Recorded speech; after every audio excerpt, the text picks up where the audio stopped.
संबंध भारत में विमुद्रीकरण का प्रभाव। विमुद्रीकरण राष्ट्र की अर्थव्यवस्था को प्रकाशित कर देगा। नरेंद्र मोदी।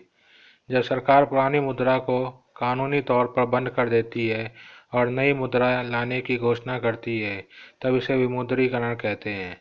इसके बाद पुरानी मुद्रा की कोई कीमत नहीं रह जाती। भारत में अब तक 3 बार पूर्ण रूप से विमुद्रीकरण हुआ है। सर्वप्रथम 1946 में 500, 1000 व 10,000 के नोटों को बंद किया गया।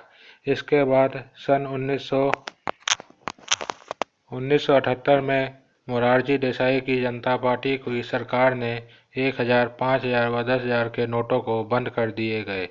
हाल ही में 8 नवंबर 2016 को प्रधानमंत्री नरेंद्र मोदी ने देश में 500 व 1000 के नोट बंद कर दिए तथा सरकार ने इसके बदले 500 व 2000 के नए नोट जारी किए। विमुद्रीकरण का यह प्रभाव है, काले धन का देश में अभाव है। विमुद्रीकरण से भारत में सकारात्मक तथा नकारात्मक प्रभाव पड़े। काले धन, भ्रष्टाचार तथा आतंकवादी गतिविधियों में काफ़ी अंकुश लगा है। देश में अत्यधिक मात्रा में व्याप्त काले धन को नष्ट करने का यह प्रयत्न काफ़ी हद तक सार्थक सिद्ध हुआ है। इससे कैशलेस अर्थव्यवस्था को बढ़ावा मिलेगा। नोटों को बंद करने से कुछ समय के लिए देश में महंगाई की दर में काफ़ी कमी आई है। तीव्र गति से बढ़ती इस महंगाई से आम आदमी को राहत मिली है। भविष्य में विमुद्रीकरण से देश में जमाखोरों में डर पैदा होगा तथा साथ ही देश के अर्थव्यवस्था को सकारात्मक प्रभाव पड़ने की उम्मीद है। दूसरी ओर विमुद्रीकरण के दौर में देश के पर्यटन उद्योग पर नकारात्मक प्रभाव पड़ा है। अर्थव्यवस्था में कुछ समय की सुस्ती के कारण जीडीपी पर प्रभाव पड़ता है।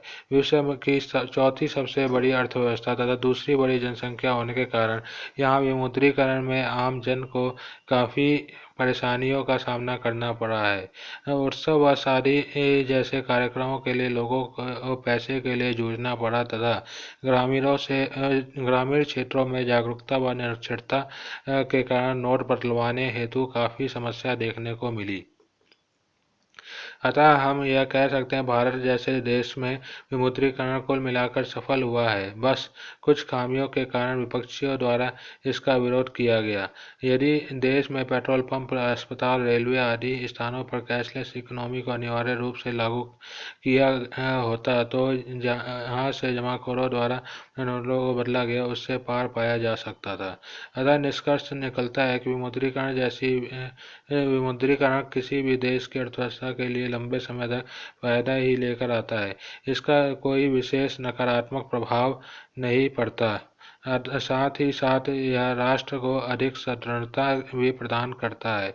अतः प्रधानमंत्री द्वारा भ्रष्टाचार, आतंकवाद व काले धन पर अंकुश लगाने के लिए उठाया गया यह कदम सराहनीय है। हम सभी को यह विचार है विमुद्रीकरण से देश का उद्धार है। धन्यवाद।